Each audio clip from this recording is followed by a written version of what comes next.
A woman I was in love with looked me dead in the eyes and told me I reeked of horse manure. Said I was dirty, poor, not worth her time. 6 months later, she found out who I really was. By then, it was way too late. Look, I'm 31 years old, and I'm about to tell you how one moment of humiliation turned into the most satisfying 6 months of my entire life. This happened about a year and a half ago, when I was still working at Meadowbrook Farm just outside of Richmond, Virginia. Her name was Carolyn. Carolyn Pritchard. Blonde hair, green eyes, the kind of smile that could make you forget your own name.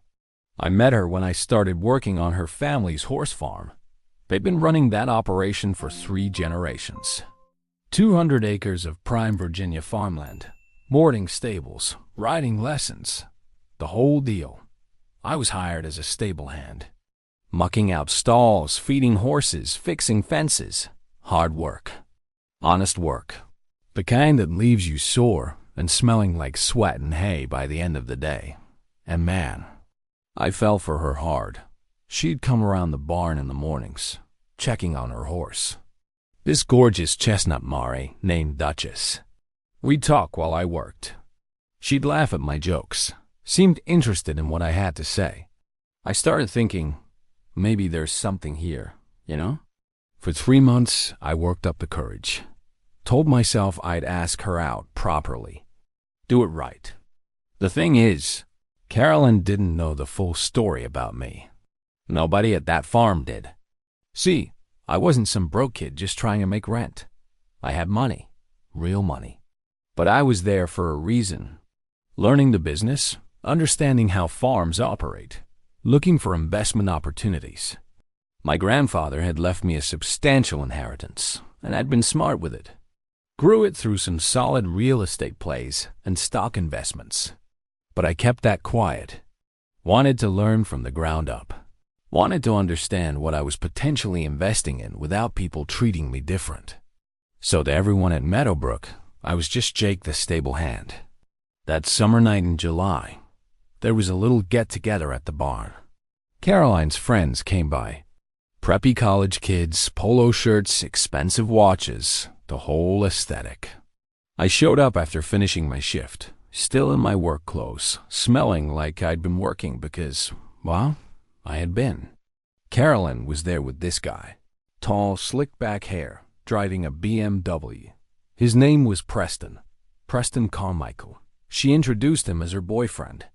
Brother, that hurt, but I smiled through it. I pulled her aside later that night. Told her I had feelings for her. Asked if maybe we could get coffee sometime, just the two of us. I was nervous as hell, heart pounding, palms sweating, putting myself out there completely. She looked at me like I just asked her to jump off a bridge. Then she laughed. Not a polite laugh, a mean laugh. She glanced back at Preston and her friends. They were watching, and she said loud enough for them to hear, "Jake, you're sweet, but no. Just no." I tried to say something, tried to salvage whatever dignity I had left, but she cut me off. She wrinkled her nose and said, "You reek of a stable. You're dirty. You're poor. I'm sorry, but I need someone with ambition, someone going somewhere. You muck out horse stalls for a living." Her friends laughed. Preston smirked and put his arm around her. One of her girlfriends whispered something, and they all giggled. I just stood there, frozen, humiliated, feeling about 2 inches tall. Carolyn smiled this fake sympathetic smile and patted my shoulder. "I'm sure you'll find someone perfect for you, Jake. Someone more your speed." Then she walked away. Went back to Preston, kissed him right there in front of me. Man, I'd been through some rough moments in my life, but that was different. That cut deep. Not just because she rejected me, but because of how she did it. The cruelty, the public humiliation, the way she made me feel like I was less than because of the work I did. I walked out of that barn, didn't say goodbye to anyone. Just walked straight to my truck, sat in the driver's seat, and stared at the steering wheel for about 20 minutes. Then I pulled out my phone. and made a call that would change everything. The person I called that night was my financial advisor, Marcus Chun, guy I'd been working with for 5 years. Helped me grow my grandfather's inheritance from $600,000 to just over $2.3 million. I told him I needed liquid assets, fast, and I needed him to start digging into something for me. See, here's the thing nobody at Meadowbrook knew. I wasn't there because I needed the job. I was there because I was considering buying a farm. My grandfather had owned a small horse operation back in Kentucky before he passed, and I'd spent summers there as a kid. Loved it. When I inherited his money, I decided I wanted to get back into that world. But I wanted to learn the business first, from the ground up, before I dropped a couple million on my own property. So I took a job as a stable hand. Learned everything. The good, the bad, the ugly. How the business actually works when you're the one doing the dirty work. I'd planned to reveal who I really was eventually. Maybe buy into Meadowbrook as a partner, help the Pritchards expand. I genuinely liked the family. Mr. Pritchard was a decent guy. Taught me a lot about horse breeding. Mrs. Pritchard made me lunch sometimes. And after that night, after Caroline humiliated me in front of everyone, plans changed. I told Marcus I wanted a full background check on Preston Carmichael. Credit history, business dealings, everything. And I wanted information on Meadowbrook Farms financials. Public records, tax documents, any liens or debts on the property. Marcus asked if I was sure. I said yeah, I was very sure. It took him 4 days to get back to me with a file. I remember sitting in my apartment, opening that email, and just smiling, because Marcus had found gold. Preston Carmichael was a fraud, complete and total fraud. The BMW? Leased, 3 months behind on payments. The fancy watch? Fake Rolex bought online for $200. The investment firm he claimed to work for didn't exist. He'd created a fake website, fake business cards, the whole 9 yards. The guy was a con artist running a long game on Caroline's family. And here's the kicker. He'd already gotten them to invest $85,000 in a fake real estate development deal. Told them it was a sure thing. Promised returns of 30% within a year. They'd pulled money from their retirement accounts. Mortgaged part of the farm. I sat there reading this report, and something cold settled in my chest. Part of me thought, I should tell them, warn them, save them from this guy. But then I remembered Caroline's face, the way she laughed, the way she said I reeked, the way her friends snickered while I stood there feeling like absolute garbage. And I thought, nah, let it play out. Over the next couple months, I kept working at Meadowbrook. Showed up, did my job, stayed quiet. Caroline barely looked at me anymore. When she did, it was with this mix of pity and disgust. Like I was some sad puppy who didn't know when to give up. She and Preston were everywhere together. She posted photos on social media constantly. Fancy dinners, weekend trips to Charlottesville, vineyard tours. He was playing the role perfectly. Generous boyfriend, charming, always picking up the check. All with her family's money. I watched it happen in real time. Mr. Pritchard started looking stressed. Saw him on the phone a lot, pacing near the barn office. Mrs. Pritchard stopped making those big lunches. Started buying cheaper feed for the horses. Small signs that things were getting tight. I could have said something. Could have pulled Mr. Pritchard aside and shown him what I knew. But you know what? When someone tells you you're worthless, when someone makes you feel small in front of a crowd, sometimes you gotta let them learn the hard way. I started preparing. Told Marcus to keep $300,000 liquid and ready to move. Started researching farm foreclosures, auction processes, how fast properties move in Virginia. I knew what was coming. It was just a matter of time. In September, Preston vanished. Just gone. Stopped answering calls. Deleted his social media. The fake business website went dark. Caroline was frantic. Posted online asking if anyone had seen him. Called him 100 times based on what I heard from other workers. 2 weeks later, the family discovered the investment was fake. The money was gone. Preston had drained their accounts and disappeared. I was mucking out stalls when I heard Mrs. Pritchard crying in the office. Mr. Pritchard was yelling on the phone with their bank. Caroline sat outside on the fence, head in her hand, sobbing. I just kept working, pitchfork in hand, moving hay, acting like I didn't hear a thing. By October, the foreclosure notices started showing up. The farm had debt I didn't even know about. Loans they'd taken out years ago the Preston scam had made impossible to pay. The bank moved fast, gave them 90 days to come up with $240,000 or lose everything. They tried everything: loans, selling equipment, cutting staff. I watched them scramble, watched them panic, watched their legacy start crumbling. Carolyn had to move back home from her apartment in Richmond. Couldn't afford rent anymore. Started working at a diner in town called Rosie's. The kind of place with cracked vinyl booths and coffee that tastes like it's been sitting for 6 hours. The same girl who told me I was poor and dirty was now taking orders from truckers and farmers for $8 an hour plus tips. I didn't feel bad. I felt nothing. Just cold calculation. In December, the auction was scheduled. 3rd week of the month. I'd already contacted Marcus, already arranged financing, already had my lawyer review everything. The night before the auction, I drove past Meadowbrook one last time as an employee. Looked at those 200 acres, the stables, the main house where Caroline grew up. Beautiful property. Prime land. Tomorrow, it would be mine. And Caroline? She had absolutely no idea what was about to happen. The auction was held at the county courthouse on a Tuesday morning. Cold as hell, mid-December, one of those gray Virginia days where the sky just feels heavy. I showed up in a suit. First time anyone from Meadowbrook would have seen me in anything other than work boots and jeans. Got there early. Sat in the back row of the auction room. About 30 people showed up. Developers, investors, a couple other farm owners looking to expand. The Pritchards were there. Mr. Pritchard looked like he'd aged 10 years in 3 months. Mrs. Pritchard kept dabbing her eyes with a tissue.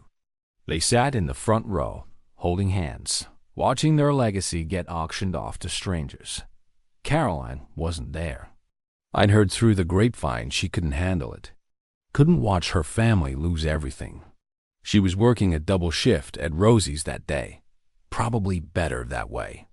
The auctioneer started the bidding at $150,000. Low, considering the property was worth at least $400 on a good day. But foreclosure auctions work different. You're buying the debt. The land comes with it. First bid came from a developer. Guy in a cheap blazer, probably planning to subdivide and build houses. $160. Local farmer raised his hand. $170. I waited, watched, listened to the numbers climb. $180, $190, $200. When it hit $210, about half the room dropped out. Too rich for most people's blood, even at auction prices. The developer bid $220. The farmer shook his head, tapped out. Now it was just 3 of us. The developer, some investment group represented by a lawyer in an expensive suit, and me. $230, $240, $250. I could see Mr. Pritchard's shoulders shaking. Mrs. Pritchard had her face buried in her hands. They knew whoever won this auction. Their family's 3-generation legacy was gone. The investment lawyer bid $260. The developer hesitated, then matched it. The auctioneer looked around the room. Do I hear $270? I raised my hand. First bid I'd made all morning. Every head in that room turned to look at me. The developer glared. The investment lawyer whispered to his colleague. Mr. Pritchard turned around, squinted at me like he was trying to place my face. I kept my expression blank. Didn't smile. Didn't react. Just sat there. $280 from the developer. I countered with $290. Investment group went $300. This was it. The moment. I could feel it. I stood up, walked to the auctioneer's table, and said loud enough for everyone to hear, $320,000. Cash. I can close in 48 hours. The room went quiet. The developer shook his head, waved his hand like he was done. The investment lawyer made a call, came back 2 minutes later and said they were out. The auctioneer looked around. Going once, going twice. He slammed the gavel. Sold to bidder 17 for $320,000. Just like that. Done. I signed the preliminary paperwork right there. Gave them my banking information for the wire transfer. Shook hands with the county clerk. The whole process took maybe 20 minutes. Mr. Pritchard approached me as I was leaving. He looked broken, lost. He said he didn't recognize me, asked if I was from the area. I told him I'd worked for him over the summer as a stable hand. The recognition hit his face like a slap. His mouth opened, then closed. He didn't know what to say. Probably thought I'd bought his farm out of some kind of loyalty or charity. That maybe I'd let them stay, work out a deal. I shook his hand, told him I'd be in touch about clearing out their personal belongings, and walked away. Drove straight to my lawyer's office and finalized everything. 2 days later, the money transferred. The deed was registered, and Meadowbrook Farm legally belonged to me. I stood on that property on a Thursday afternoon, December 20th, and just breathed. 200 acres of prime Virginia farmland. Mine. The same land where Caroline had humiliated me 6 months earlier. The same barn where she'd laughed in my face. Now, I owned every square inch of it. First thing I did was hire a contractor. Told him I wanted the main house completely renovated. New kitchen, new bathrooms, refinished hardwood floors. The works. Barn could wait. Stables could wait. The house was priority because I wasn't just buying this place as an investment. I was moving in, making it my home, and I wasn't moving in alone. Her name was Rachel. We'd been dating for about 2 months. Met her at a charity event in Richmond back in October. She was a veterinarian, ran her own practice, smart as hell, beautiful, and she actually loved the idea of living on a farm. When I told her I'd bought Meadowbrook, she was thrilled. We planned to move in together by spring. She'd convert one of the outbuildings into a clinic for farm animals.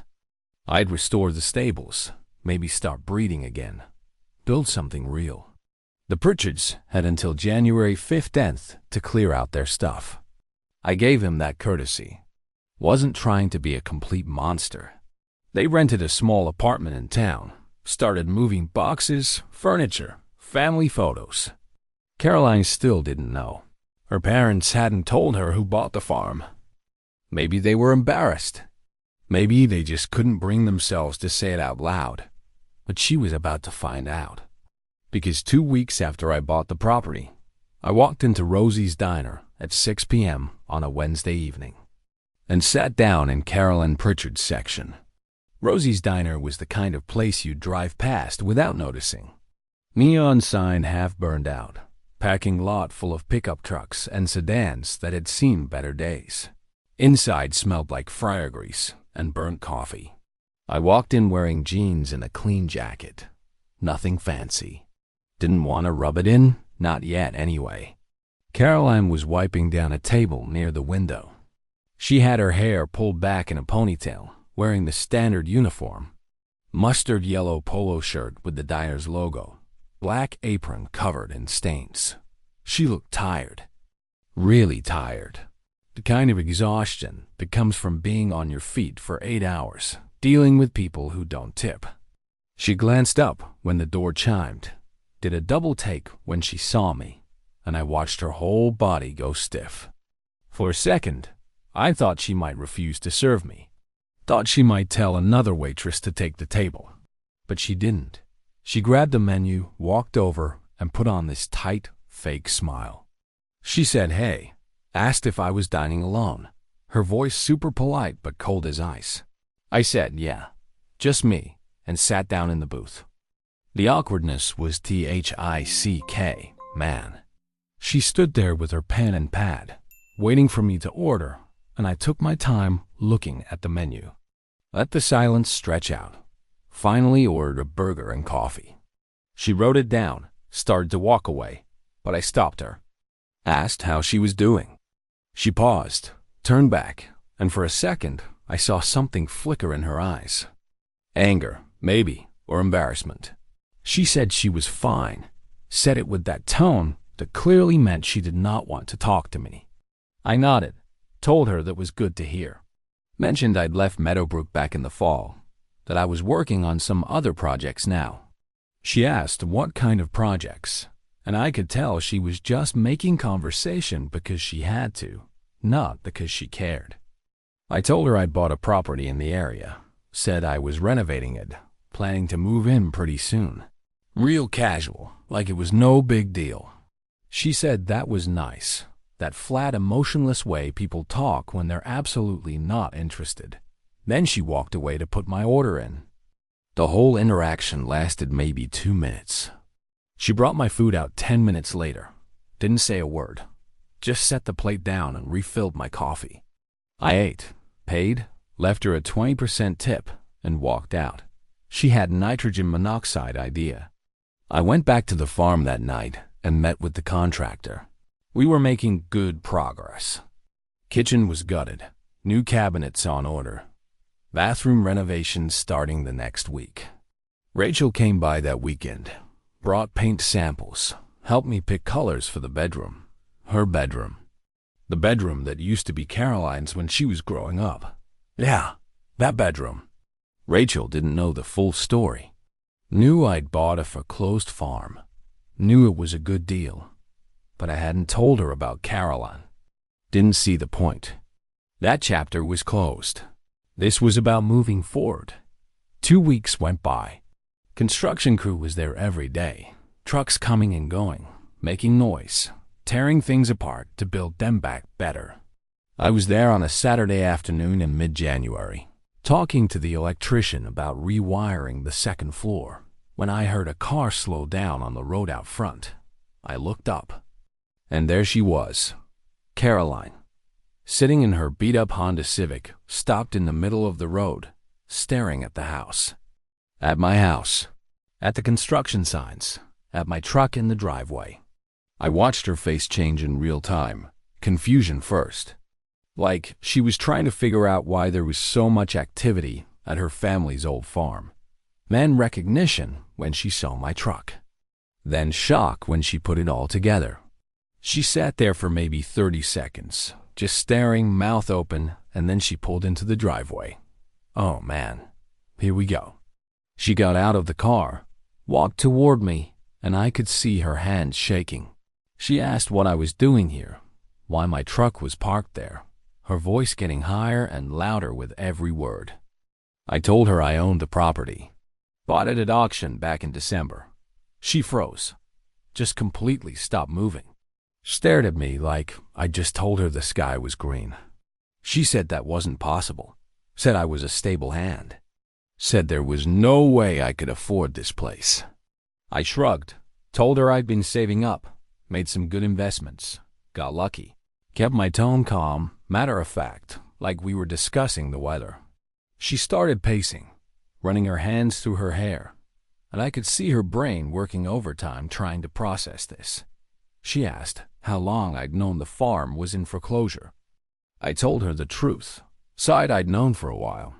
Since October. Her face went white. She asked why I didn't tell her family, why I didn't warn them, why I let them lose everything. I looked at her for a long moment. Let that question just hang there in the air between us. Then I said, why would I? We weren't friends. According to her, I was just a poor, dirty guy who reeked of a stable. Remember? She tried to say something, stumbled over her words, and I just turned back to the electrician like the conversation was over. But Caroline wasn't done. She followed me, said her family lost everything, said they were living in a tiny apartment now, Said her parents were destroyed. I stopped, turned around, and told her that was unfortunate. Really was. But it wasn't my responsibility to save them from a con artist. They chose to trust. She got quiet then, real quiet. I could see tears starting to form in her eyes, and part of me, a small part, almost felt bad. Almost. She asked if I was doing this because of what happened between us. If I bought the farm to get back at her, I told her the truth. Said I bought it because it was a good investment, because I'd always planned to buy a farm, because the price was right and the location was perfect. Said what happened between us in July, that was just a bonus. She stared at me like I was a stranger, like she'd never actually seen me before. Then she asked what I was planning to do with the place. I told her I was moving in, renovating the whole house, fixing up the stables, probably starting a small breeding operation. Said my girlfriend was moving in with me in the spring. I watched that hit her.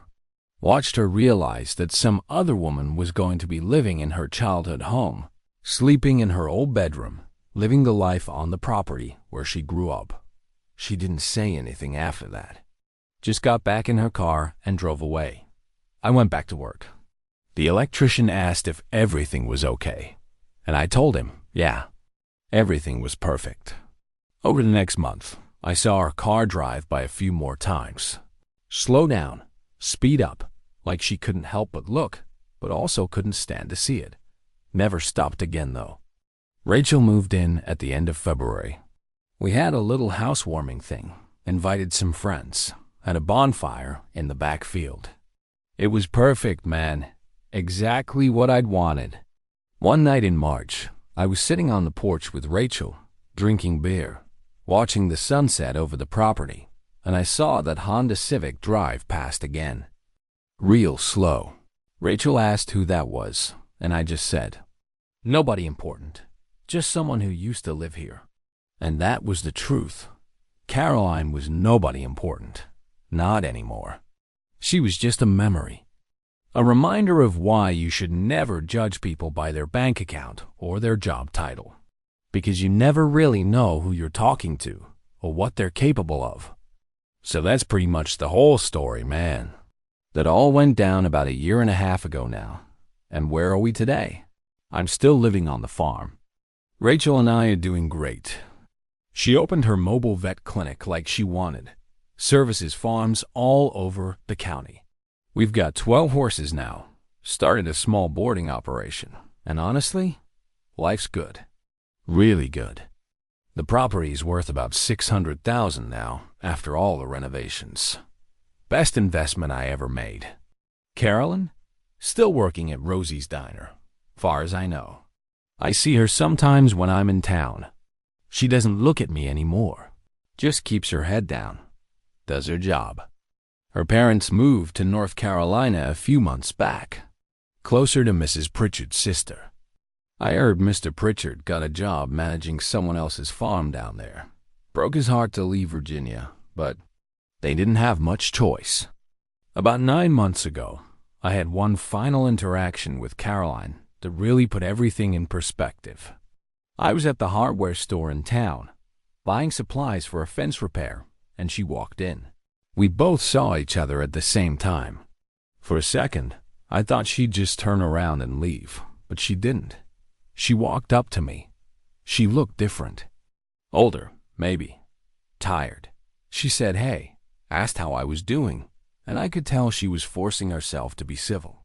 I told her I was good, asked how she was holding up. She said she was fine.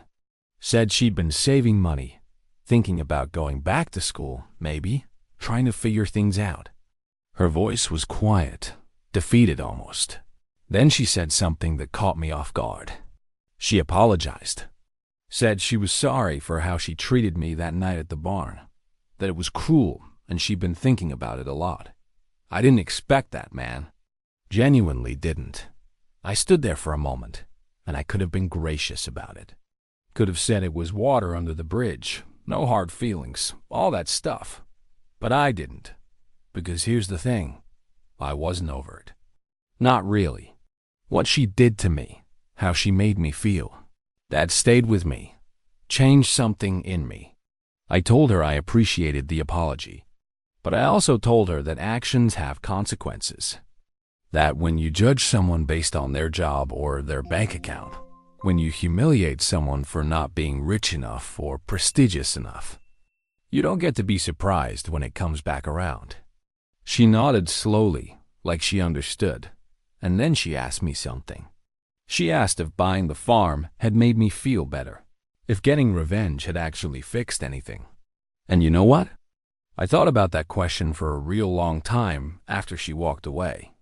Did it make me feel better? Honestly, yeah, it did. Not in some petty, vindictive way, but in a justice way, I guess. Like the universe corrected itself. She thought I was worthless because of what I did for work, because of how I looked, because I wasn't driving a BMW or wearing expensive clothes.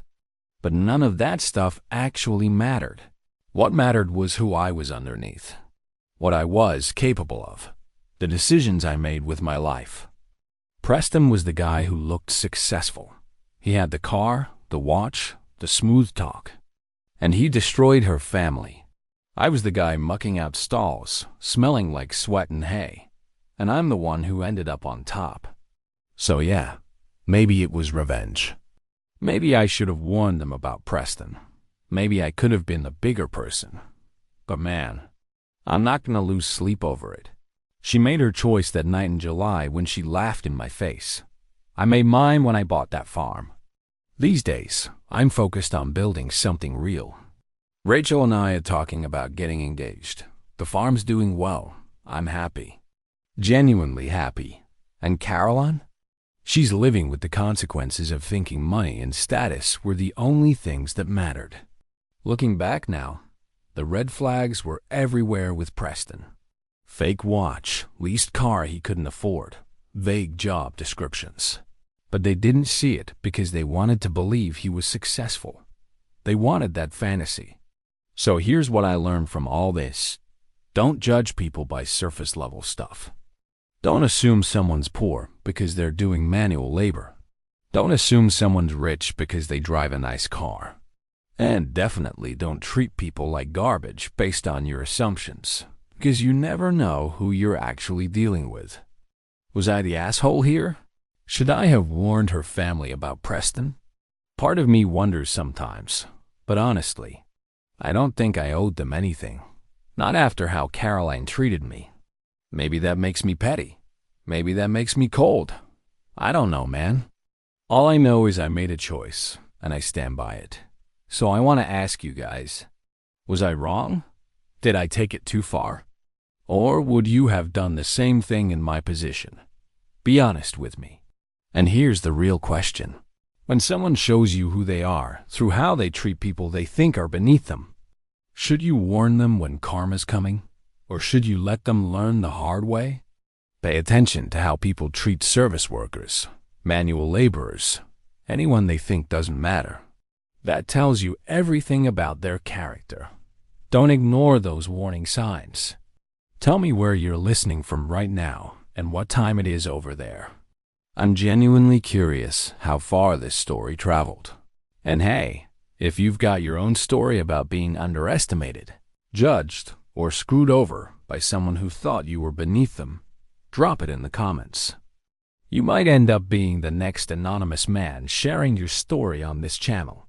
Stay strong out there, brothers, and remember, never judge a book by its cover. You never know who's holding all the cards.